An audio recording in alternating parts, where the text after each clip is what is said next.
There's an ongoing discussion in the community about whether the splatter color screen needs to be banned from competitive play. If your first reaction to what I just said was, okay, why is it being banned, Jem? I'm waiting. You've done something good that I want to highlight briefly before explaining.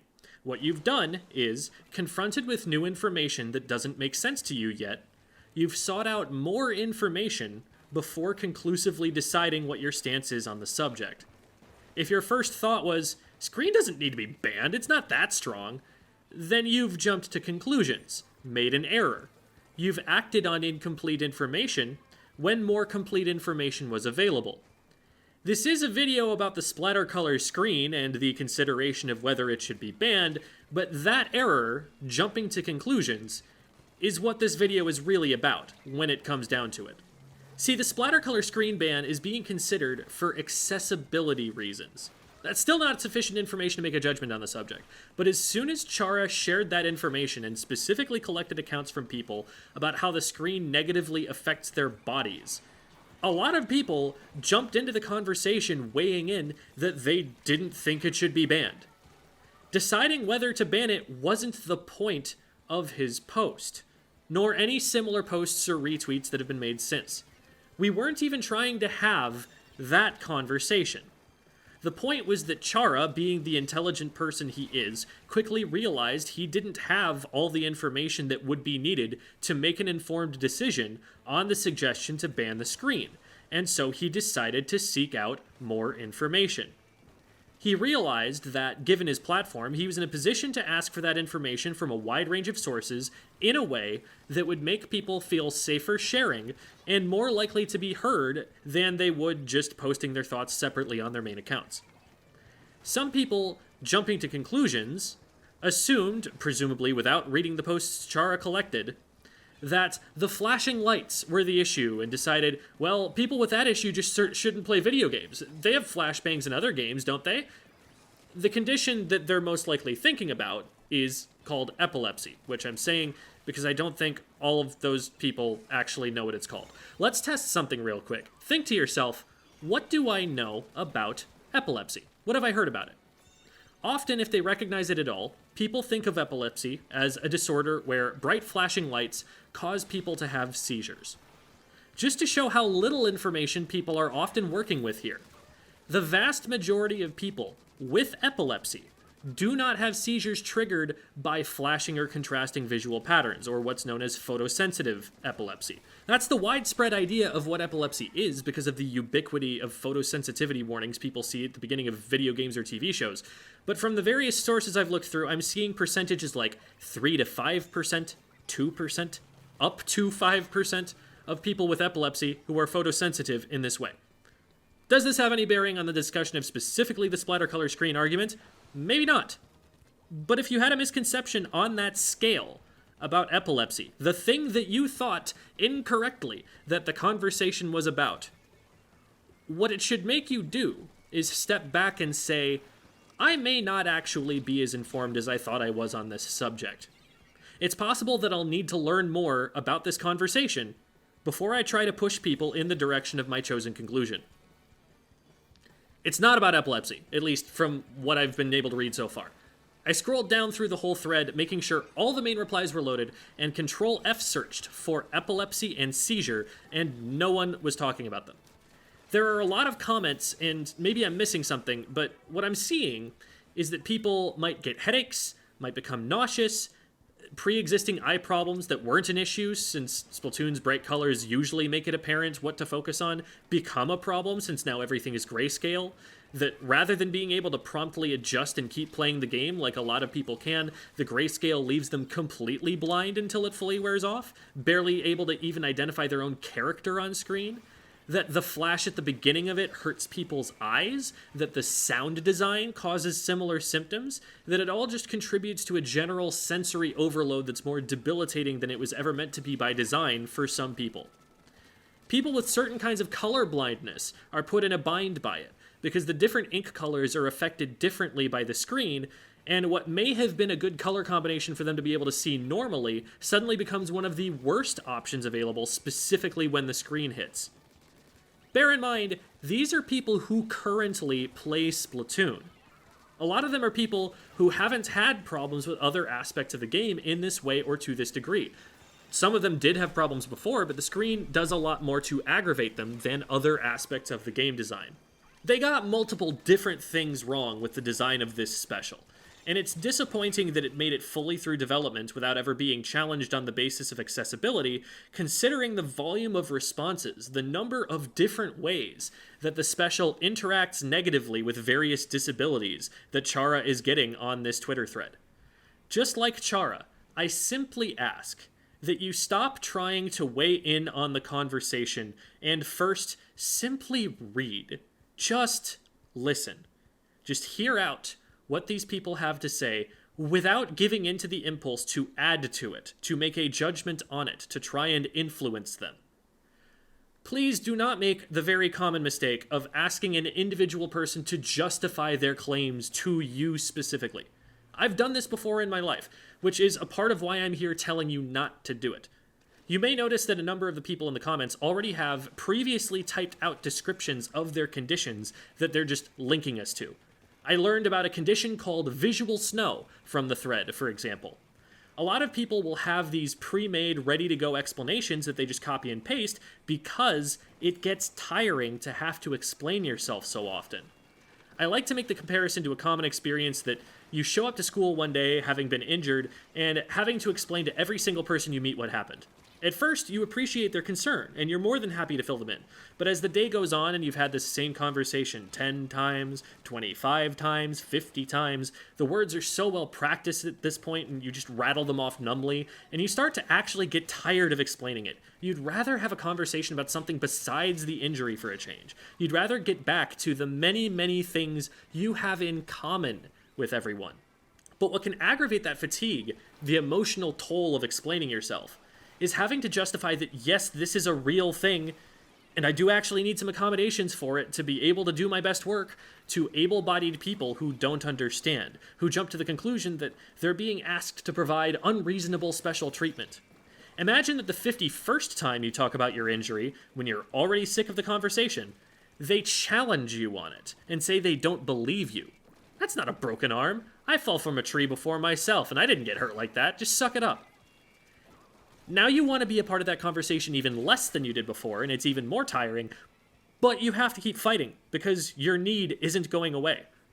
Or imagine you've injured your leg and have to move around with crutches, but your teachers aren't going to make allowances for the fact that it's harder for you to get to class on time.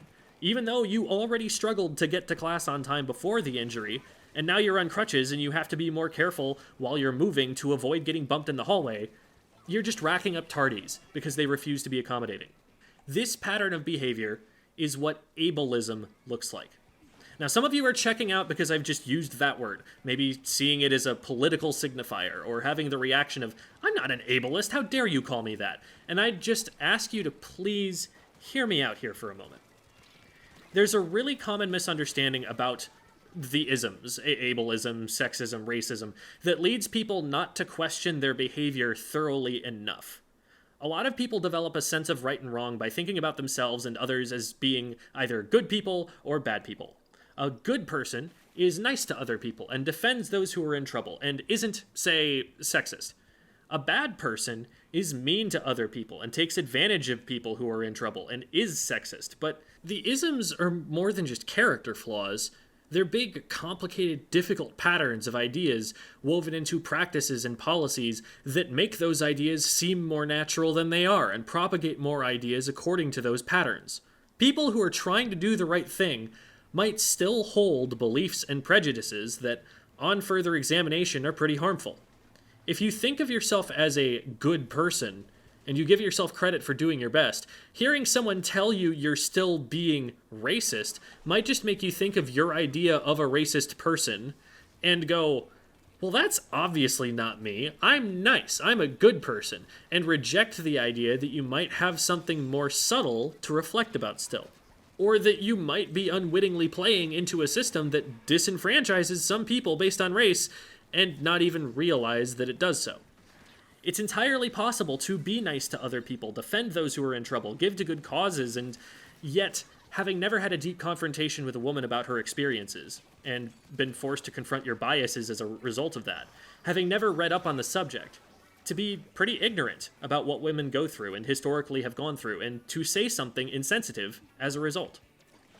When we grow up the way we have, our default is to be a part of the isms, to be a bit ableist and sexist and racist and everything else, because we absorb the culture we're born into, and those things exist here.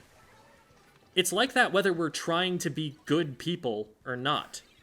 But what we can do is learn and be educated.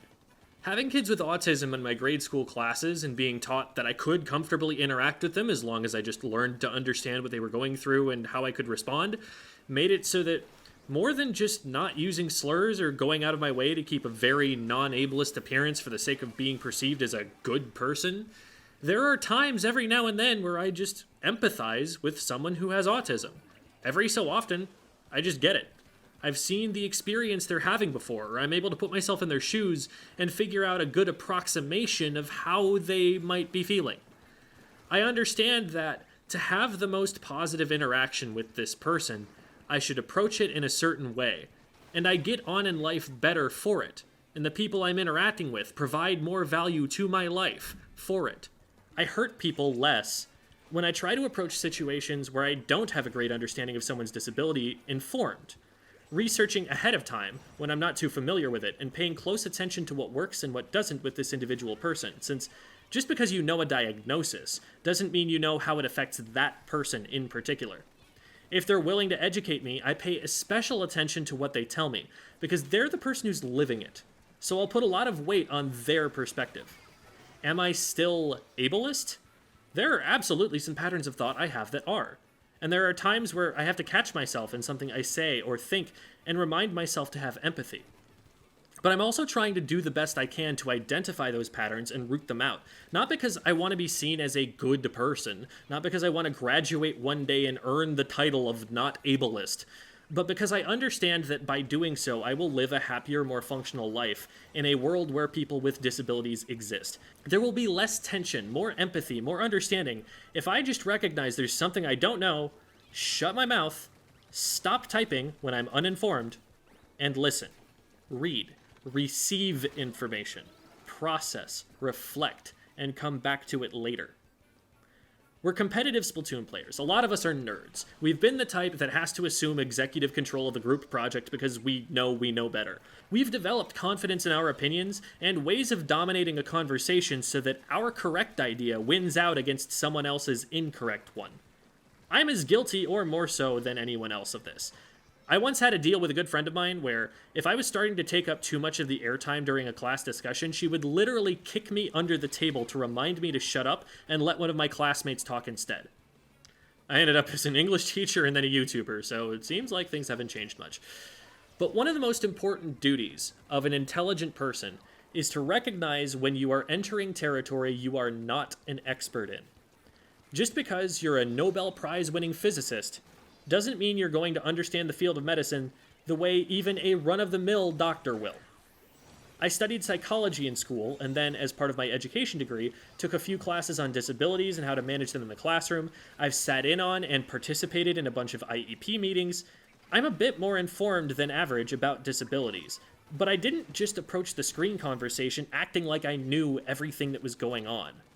Like I said, I read the accounts, and I learned, and I have a lot better of a video script than I would if I had jumped to conclusions. If we do end up deciding that the screen is too much, I think this might be one of the few moments where we would really stand to benefit from talking directly to Nintendo about it. Nintendo may not share our vision for competitive community, and maybe they never will, but I would hope they have a vested interest in ensuring that their game doesn't cause people physical discomfort, nausea, headaches, disorientation, sensory overload. When all the conversations are played out, I hope that maybe the contact our TOs have with Nintendo for licensing conversations can be leveraged, that maybe we could get some journalism on the subject, that maybe we can actually shine a light on the issue in a way that might be bright enough to reach the people making the game and convince them to make it so that more people are able to play. Because that's the whole problem with this in the first place. Why do we need accessibility? Because we are human beings, social creatures that do better when we have each other. We are more powerful when we have friends. The more friends and allies we have, the more agency they are given, the more powerful we are, and the more agency we have. We could commit to ableism and say, well, I guess you just can't play the video game with us. In the same way, we could commit to racism or sexism, concentrate power in the hands of privileged groups while denying it to others, but doing that makes humanity weaker. It stifles the potential of vast swaths of people for no reason. It makes our community weaker to just decide that all these people don't get to play. It removes people who are already here and already matter to us, as well as preventing so many others from wanting to join us in playing our favorite game together.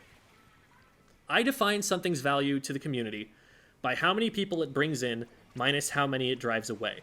And as small a thing as it might sound like at first, the splatter color screen is disincentivizing some people from playing the game. So maybe we will decide that it has to go. It's only on 2 weapons right now. Only one that's going to see any attention at top level. It's not like it's some huge loss, especially if the ban only lasts long enough for Nintendo to figure out how to fix it. That's a price I think we all should be willing to pay for the sake of those around us who were randomly born with something they didn't ask for. But like I said, I'm not going to confidently take a side here until I've learned more and heard more people speak about it. It's not my conversation to lead or even to participate in. My only goal in saying all this is to increase the empathy being shown toward the situation, and to remind the uninformed to become informed before they try to influence anything.